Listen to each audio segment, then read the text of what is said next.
Have you ever imagined an entire cartel rolling toward a U.S. border checkpoint at first light, not slipping through shadows or bribing a single guard, but advancing like a mechanized army meant to break a line? On the morning of September 6th, 2025, that nightmare stopped sounding like a story and began to unfold.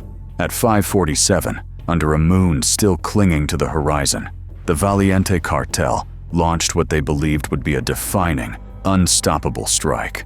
What they didn't know was that their every movement had been watched, cataloged, and counter-engineered for months. What they didn't know was that a net had been woven across the desert to catch them alive or dead. By late August, pressure on Valiente was mounting. Joint raids had gutted hidden labs, seized tons of precursors, and captured 3 of the cartel's senior logisticians. The blows struck deeper than economics. They bruised pride. Retaliation would not come through a quiet car bomb or a sniper in a border town.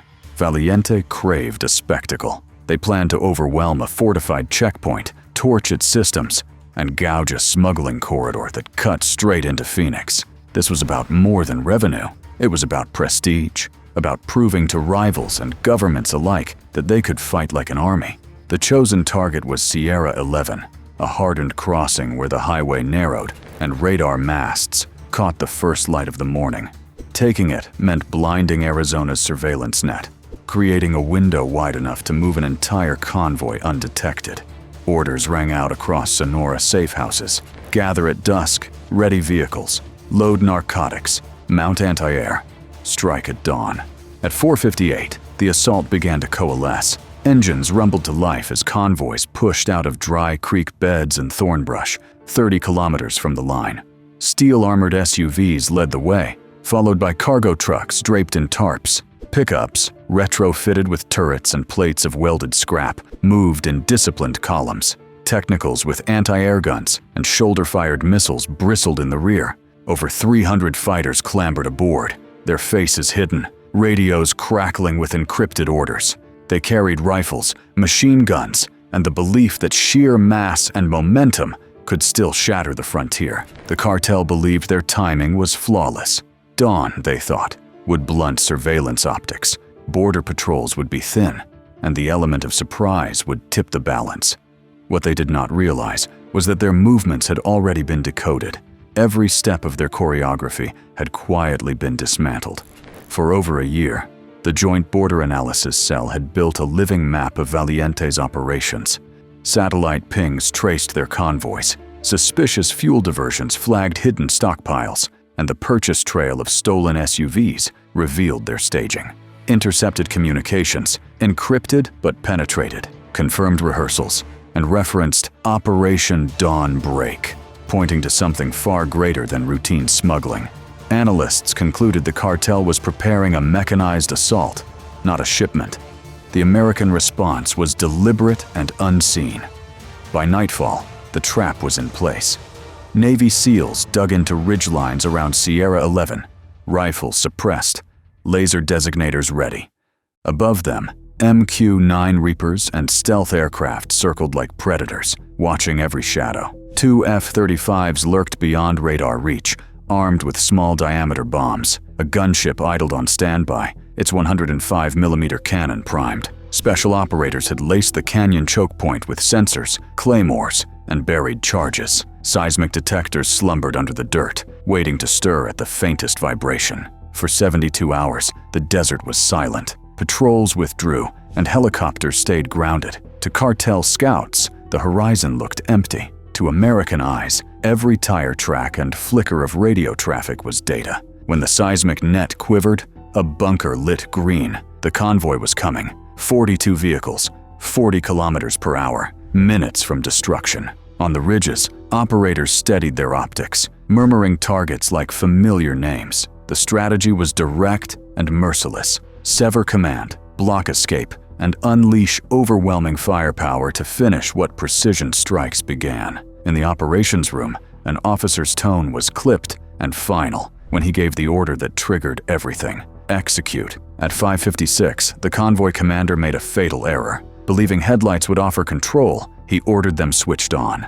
Instead, The beams betrayed his column, turning every truck and SUV into luminous silhouettes under thermal scopes. The desert now held them in its gaze. By 5:57, the vehicles were channeled into a narrow canyon road hemmed by rock and dry washes, exactly where months of preparation had laid a trap. At 5:58, the ambush ignited. From the sky came the first blow, an F-35 Dove, and released small-diameter bombs with surgical accuracy. Striking the lead SUV, it erupted in flame, shrapnel spiraling outward as the convoy lurched to a halt. Shockwaves blinded drivers, panic fracturing their order. Then from the ridges, SEAL snipers exhaled and squeezed their triggers. Suppressed rounds shattered the rear command SUV, killing its driver instantly. Trapped between fire and silence, the column was boxed in, awaiting destruction. Then the Reapers struck with cold precision. Hellfire missiles streaked down and found the technicians mounting anti-aircraft guns, destroying them in eruptions of fire before their barrels could lift skyward. Weapons designed to challenge helicopters were silenced in seconds. Along the flanks, operator-planted claymores whispered into life, unleashing clouds of steel that ripped through fighters packed too tightly to survive. Survivors stumbled into a storm of dust and fire as an AC-130 overhead released its fury. Its 105mm cannon thundered, tearing gaps in the convoy, obliterating cargo trucks, and scattering narcotics like grotesque confetti across the desert floor. Javelins and guided rockets followed, striking turrets that managed only fleeting bursts before being reduced to smoking wrecks. The cartel's radio traffic, once deafening, collapsed into silence. Long-range jamming flooded their channels, erasing orders and leaving only panic. Discipline disintegrated. Within a minute, the convoy, which had set out with the arrogance of an invading army, became a wreckage field. Blackened vehicles burned in heaps. The ground was littered with sneakers, twisted rifles, and shredded tarps. Some fighters fled in blind terror. Others dropped their weapons and raised their hands. Those who crawled into the scrub were illuminated in thermal scope and met by waiting rangers.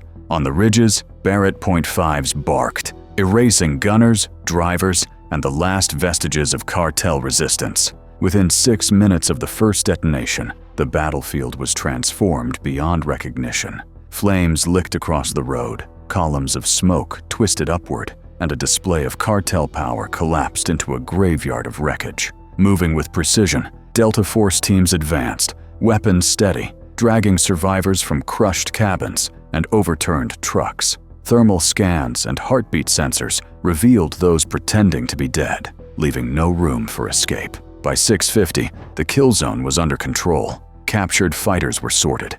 Mid-level commanders and logisticians clutching ledgers, all cataloged and confined within processing pens under the guard of Bradley fighting vehicles and layered security. The true victory, however, emerged in the aftermath. Teams collected laptops, encrypted phones, flash drives, and notebooks from the smoking remains and rushed them into secure channels. Analysts quickly uncovered routes, payment codes, and networks of corruption embedded within the data. Information that would normally take months to build through surveillance appeared in a single morning's harvest. Arrests, raids, and dismantled safe houses followed in the days ahead. What began as an ambush ended as an intelligence windfall. A battlefield turned into a map of the cartel's undoing. But no operation ends with salvage. At 7:32, combat engineers moved through the wreckage, clearing unexploded ordnance and rigging charges to ensure nothing remained usable. A series of controlled detonations twisted vehicles into molten wrecks. Bulldozers pushed the hulks into pits, dousing what was left of the narcotics with fuel and setting them ablaze. Thick black plumes rose and drifted across the valley like a grim signal. Outlying derelict trucks were destroyed by artillery, leaving nothing recoverable. By 8:10, the battlefield had been scoured clean. What could not be buried was burned, leaving only ash and memory. As helicopters lifted the prisoners, one moment cut through the smoke. A medic, standing amid scorched metal and the acrid scent of propellants, knelt beside a wounded fighter, barely 19, face blistered, rifle bent useless in his hands. The medic offered him water, steady as the boy clutched the canteen as though it were sacred. A drone camera captured it. By noon, the image had spread online, stirring pity, anger, relief, and debate. For those on the ground, it was only a fragment of mercy within the ruins of overwhelming victory. At 10 o'clock, the department issued a terse statement. U.S. forces had intercepted and neutralized an armed narcotics convoy at the southwest border. There were no American casualties, yet the real message had already bled across encrypted channels. Footage of burning trucks and broken fighters spread with viral speed, humiliation radiating through cartel networks faster than anger. What was intended as Valiente's grand spectacle collapsed into a reckoning. Commanders were captured or killed, narcotics burned to ash, weapons reduced to junk, their aura of invulnerability fractured in the desert sun.